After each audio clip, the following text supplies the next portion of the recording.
Are you still standing there? Amma asked, her eyes burning with anger.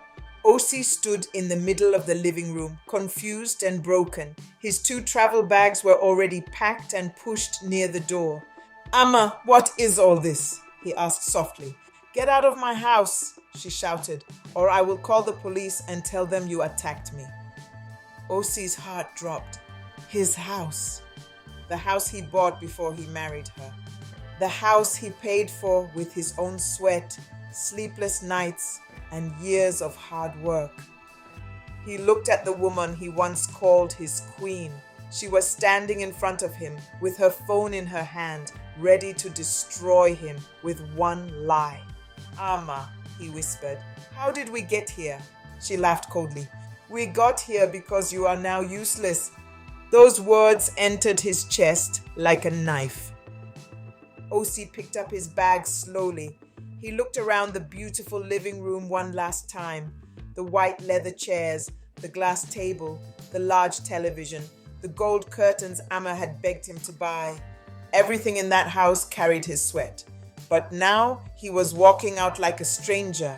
As he opened the door, Amma shouted after him, "And don't come back here begging. I am done with poverty." Osi did not answer. He walked into the cold night of Austin, Texas, with tears in his eyes and pain in his heart. As he sat in his car, he remembered the beginning. Years ago, Osi had been a young, brilliant man from Lagos. He was calm, hardworking, and very gifted in technology. People called him a genius because he could build software like magic. When a big tech company in Austin, Texas offered him a job, he cried with joy. He packed his bags and left Nigeria with big dreams. In America, life was not easy at first. He worked long hours. He saved every dollar. He avoided parties. He cooked his own food. He sent money home. He studied at night and worked during the day. After some years, he bought a beautiful house in Austin. Then he married Amma. Amma was young, very beautiful, and full of dreams. She had lost her parents when she was still young, and life had not been kind to her. She always wanted to become a nurse, but there was nobody to help her. When Osi married her, he promised himself that she would never suffer again. On their wedding night in Lagos, Amma held his hand and cried, "Osi, you have changed my life," she said. "I will never forget this love." Osi smiled. "You are my wife," he said. "Your dream is my dream." When he brought Amma to America, he enrolled her in nursing school almost immediately. He paid her school fees. He bought her books. He drove her to class. He cooked for her when she came home tired. In those days, Amma loved him. She would hug him from behind while he worked on his laptop. "My tech husband," she would tease, and Osi would laugh. "My future nurse," he would reply. Their house was full of peace, but peace does not always die in one day. Sometimes it dies slowly. The first change came when Amma started making new friends. There was Trina, a loud woman who loved clubs. There was Bibi, who always talked about designer bags. There was Sandra, who told Amma that a woman must enjoy her beauty before it fades. At first, Osi was happy Amma had friends. She is far from home, he told himself. She needs people around her. But soon Amma began to change. She started coming home late. Then she started staying out all weekend. Sometimes Osi would return from work trips and find the house empty. No food, no welcome, no smile. He would call her, "Amma, where are you?" And loud music would answer before her voice came. "I'm with my girls. Don't start." "I just got back from Dallas," Osi would say. "I thought we could eat together." "There is rice in the fridge," she would reply. "Warm it." Then she would hang up. Osi told himself she would calm down. But Amma did not calm down. She began to buy expensive shoes, bags, wigs, perfumes, and dresses. Her closet became fuller than a boutique. Osi was earning good money then, so he did not complain much. But one day, everything changed. His company laid off many workers. Osi was one of them. He came home that evening with a heavy heart. Amma was sitting in the living room, scrolling through her phone. "Amma," he said, I lost my job today. She looked up quickly. What? They laid off many people. My department was affected. Amma stared at him. So what happens now? I will find another job, Osi said. But for now, we have to be careful with spending. Amma stood up. Careful how? We need to reduce shopping. We need to manage what we have. Amma's face changed. Osi, don't bring poverty talk into this house. It is not poverty talk, it is wisdom, she hissed. I did not come to America to suffer. Osi looked at her with pain. Nobody is asking you to suffer. I only said we should manage. Amma walked away. That was the beginning of their trouble. Months passed. Osi applied for many jobs but got nothing. Finally, he accepted a lower paying job as a technical assistant. The pay was nothing like his old salary, but he kept working. He also started building a mobile app at night. He believed the app could help small African businesses sell goods to customers abroad. He called it Market Bridge. Every night while Amma slept or partied, Osi worked on the app, but Amma mocked him. Look at you, she would say. You lost a real job and now you are playing with a stupid app. My app is not stupid, Osi replied calmly. Nobody wants it, she snapped. Stop fooling yourself. Osi did not answer. He kept building. One evening he checked his bank account and froze. The balance was zero. His hands began to shake. He called the bank quickly. Sir, the bank worker said, $55,000 was withdrawn yesterday. Withdrawn by who? The withdrawal was made using authorized access. Osi closed his eyes. Amma. He waited for her to come home. She came in after midnight, smelling of wine and perfume. Her heels clicked against the floor as if she owned the world. Amma, Osi said, standing up, did you withdraw $55,000 from my account? She ignored him and walked to the bar. I'm talking to you, he said. Did you take the money? Amma poured herself a drink and smiled. Yes, I took it. Osi stared at her. That was our last major savings. Our last savings, she laughed. Don't be dramatic. Amma, the mortgage is due. Bills are due. We need that money. She crossed her legs. I used it for something important. What is more important than keeping a roof over our heads? My happiness, she said. Osi could not believe his ears. Please return the money. No, Amma, please. She stood up and moved close to him. You are the man. Go and find money. Osi's eyes filled with tears. I brought you here. I put you through school. I gave you everything. And now you are counting favors? She shouted. Small money has finished and you are crying like a baby. That night, Osi slept in the guest room, but the pain was just starting. A few weeks later, Osi injured his back while helping move office equipment at his new job. He could not work for weeks. Then he was laid off again. Amma became worse. She brought her friends to the house. They drank. They laughed. They played loud music. Sometimes they mocked Osi while he sat quietly with his laptop. Is this the famous tech genius? Trina asked one night. Amma laughed. He used to be. Bibi looked at Osi and said, Brother, success is not by laptop alone. Everyone laughed. Osi closed his laptop and went upstairs. Amma followed him. Why are you acting like a victim? She asked. Osi turned around. You invited people to mock me in my own house. Your house? She laughed. A house without money is just walls. Amma, why do you hate me now? She paused for a second, but pride covered her face. I don't hate you. I hate your failure. Those words broke something inside him. The next morning, he woke up early and made tea for both of them. He still wanted peace. Amma came downstairs dressed for work. I made tea, he said. She looked at the cup and hissed. Tea cannot pay bills. Osi said nothing. Days turned into weeks. The house became cold. Then came the day Amma packed his bags. "Leave," she said. Osi thought she was joking, but she picked up her phone. "I will call the police and say you hit me." Osi knew America was not Lagos. One false accusation could destroy his life forever. So he left. For 3 nights he slept in his car. He showered at a gym. He ate cheap bread and noodles. But he did not stop working on Market Bridge.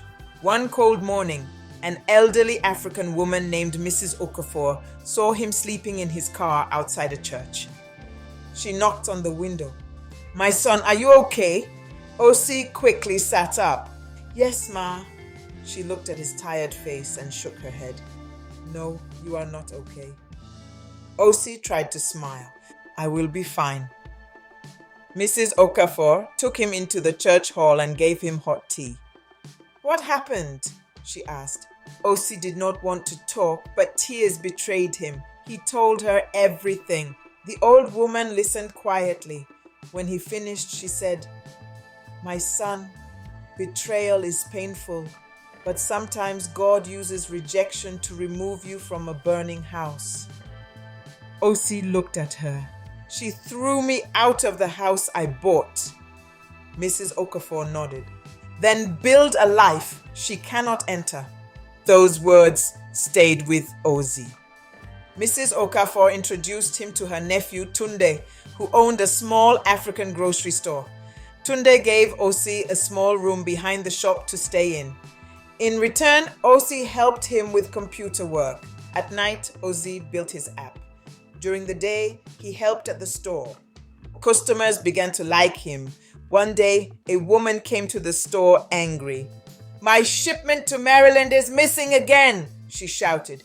Osi calmly helped her track the package online. The woman looked at him. "You are good with technology." "I try," Osi said. "What do you really do?" "I am building an app for African sellers." She became interested. "What kind of app?" Osi explained. The woman smiled. "My brother is an investor in Dallas. Send me your pitch." Osi did, but weeks passed and nobody replied.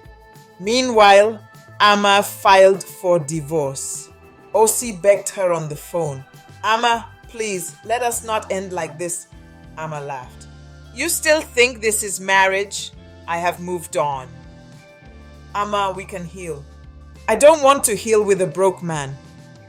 The divorce was finalized months later. Amma celebrated with her friends in Osi's house.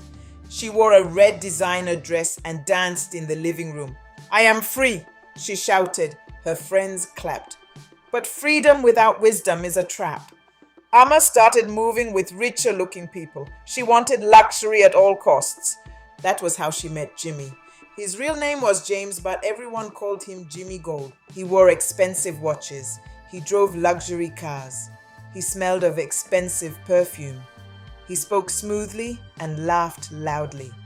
The first day they met at a private party in Houston, he looked at Amma like she was a queen. "Beautiful woman," he said. "Why are you standing alone?" Amma smiled. "Maybe I am waiting for someone worthy." Jimmy laughed. "Then your waiting is over." Amma liked him immediately. He took her shopping. He bought her diamonds, bags, shoes, and expensive dinners.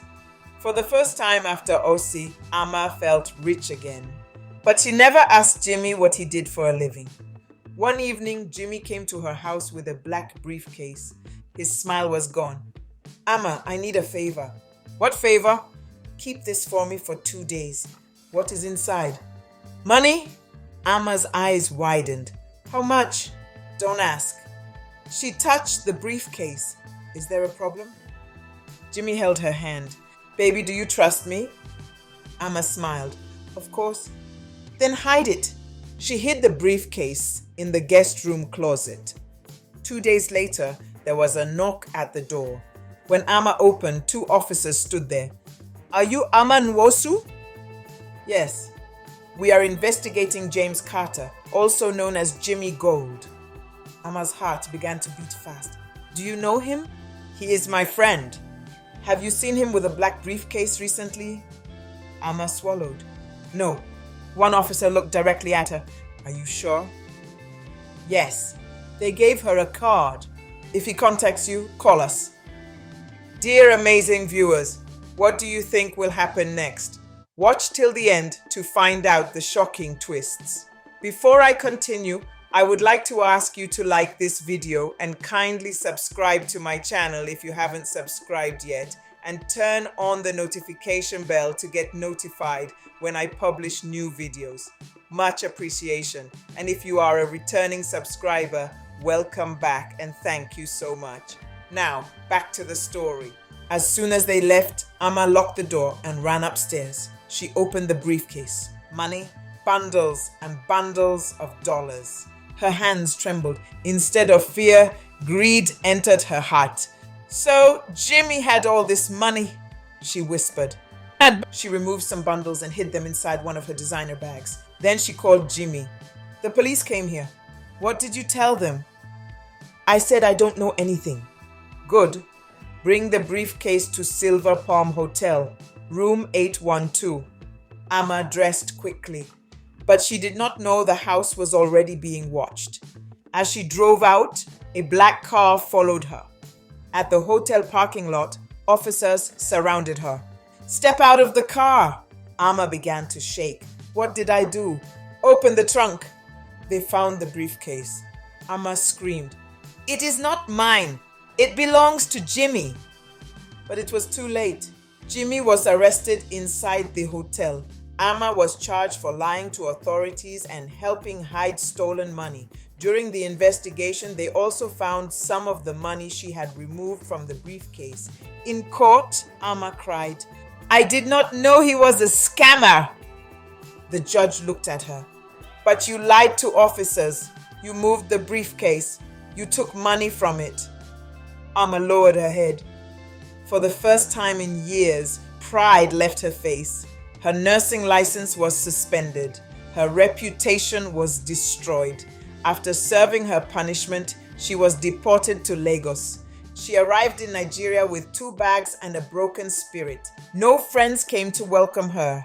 The same people who used to shout, Amma baby, stopped answering her calls. Her designer bags were gone. Her luxury life was gone. She rented a small room in Surulere and started looking for work. At night, she cried. Sometimes she remembered Osi sleeping in his car because of her. She would cover her face and whisper, God, what did I do? But regret does not erase consequences. Meanwhile, Osi's life was changing. After the divorce, he moved fully into his work. Market Bridge grew slowly. Tunde's grocery store used it first. Then other African stores in Texas joined. Then shops in Atlanta, Maryland, London and Lagos started using it. One evening, Osi got an email from a venture capital company. They wanted to meet him. He wore his only clean suit and went for the meeting. A woman named Kate Mensah sat across the table. Kate was beautiful, calm, and intelligent. She was a Ghanaian-American business strategist. She had kind eyes, but she asked strong questions. Osi, your app is solving a real problem, she said. But why did you not give up? Osi smiled sadly. Because I had nothing else to hold. Kate looked at him for a long moment. That kind of pain can build something powerful. Kate's company invested in Market Bridge. But Kate did more than invest. She helped Osi rebuild his confidence. They worked together often. At first, everything was business. Then friendship came. Then love came quietly. Kate never rushed him. She never mocked his past. She never made him feel small. One evening, after a business dinner, Osi told her the truth about Amma. Kate listened without interrupting. When he finished, she said, I am sorry you suffered that. Osi looked away. Sometimes I wonder if I failed as a husband. Kate shook her head. No, you were betrayed. That is not the same as failure. Tears filled his eyes. Kate gently placed her hand over his. You deserve peace, OC. 2 years later, Market Bridge was purchased by a major global company for $30 million. News spread everywhere. Nigerian tech founder sells African trade app for $30 million. OC's face was on business blogs, tech pages, and television interviews. In Lagos, Ama saw the news on a borrowed phone. She stared at the screen as if the world had stopped. OC, she whispered, the same man she called useless, the same man she mocked, the same man she threw out. Now he was rich beyond what she had ever dreamed. Ama sat on her small bed and cried until morning. 1 year later, OC traveled to Lagos. He had bought a mansion in Banana Island. It was large, bright, and beautiful, with marble floors, glass walls, gold lights, and a view of the water. But OC was no longer the same man.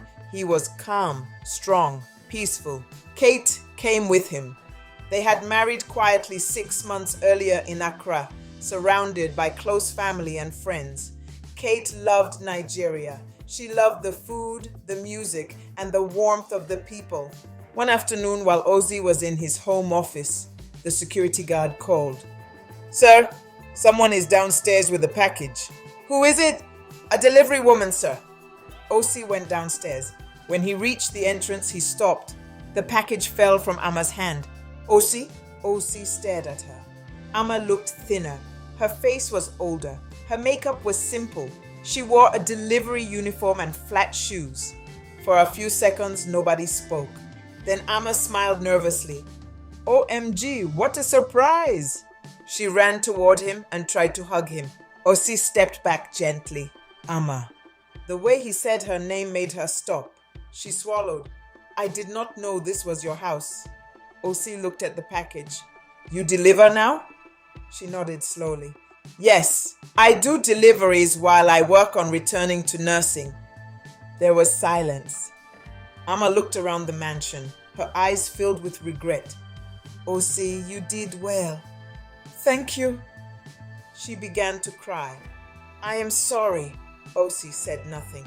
"I know sorry is small. I know I destroyed you. I mocked you. I stole from you. I threw you out. I lied. I was proud. I was foolish." Her voice broke. "I thought money was love. I thought luxury was life. I thought a man only had value when he could spend on me." OC listened quietly. Ama wiped her tears. "When I saw your news online, I could not breathe. Not because you became rich, but because I remembered who you were before the money. You were kind. You loved me. You believed in me." OC took a deep breath. "I have forgiven you, Ama." Her eyes widened. "You have?" "Yes." She began to smile through tears. "OC, thank you. Thank you. Maybe God brought me here today for a reason." OC looked at her carefully. "What reason?" Ama moved closer. "Maybe we can start again." OC frowned slightly. "Ama, I have changed," she said quickly. "I am not the same woman. I can move in here and help you. We can remarry. We can build what we lost." Before OC could answer, a soft voice came from the staircase. "I see there is a lot of excitement here." Ama turned. A beautiful woman walked down the stairs.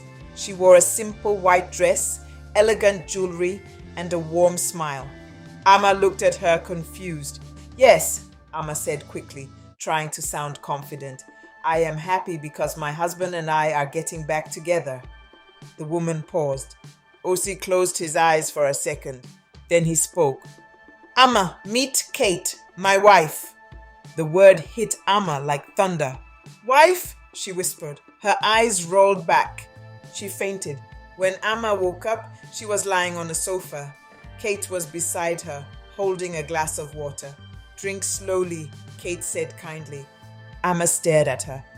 "You are helping me?" Kate smiled gently. "You fainted. I could not leave you on the floor."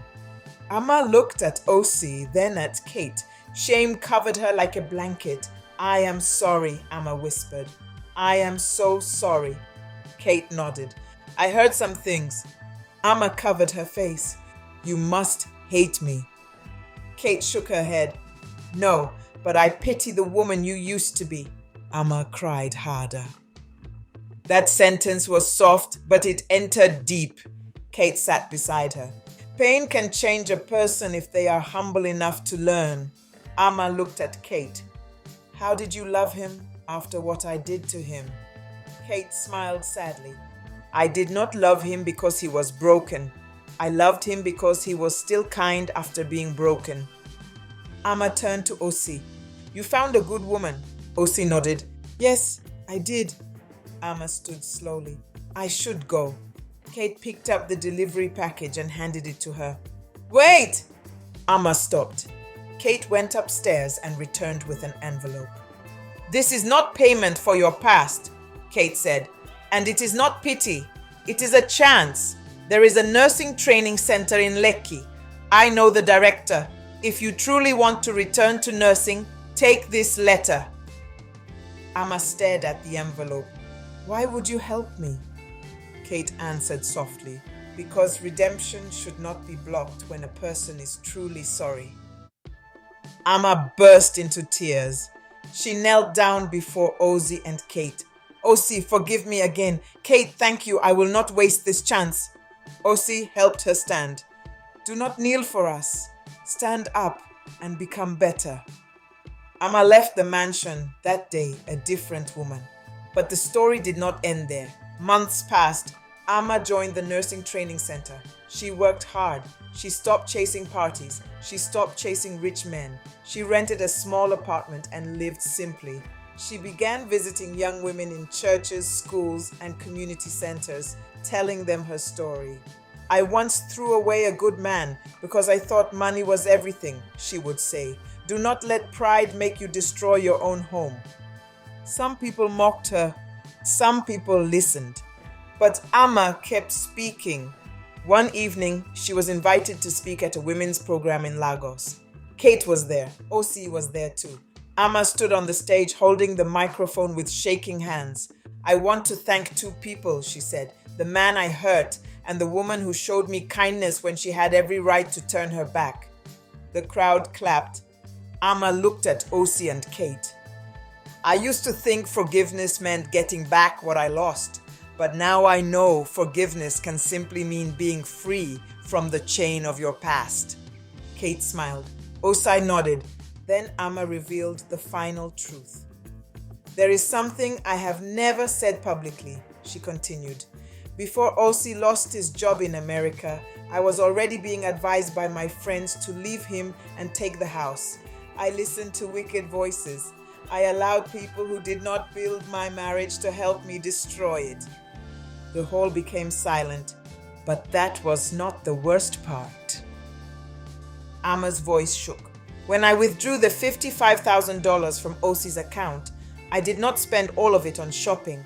I gave part of it to Jimmy because he promised to help me start a luxury business. I did not know then that he was using women to move stolen money. Osai looked shocked. Amma turned to him. Osi, that money was what connected me to Jimmy. My greed opened the door to my disgrace. The crowd gasped. Amma wiped her tears. But God showed me mercy. I lost everything, but I found my soul. After the program, Osi approached her. Thank you for telling the truth. Amma nodded. I should have told it long ago. Kate hugged her. You are growing. Years passed. Amma became a respected nurse.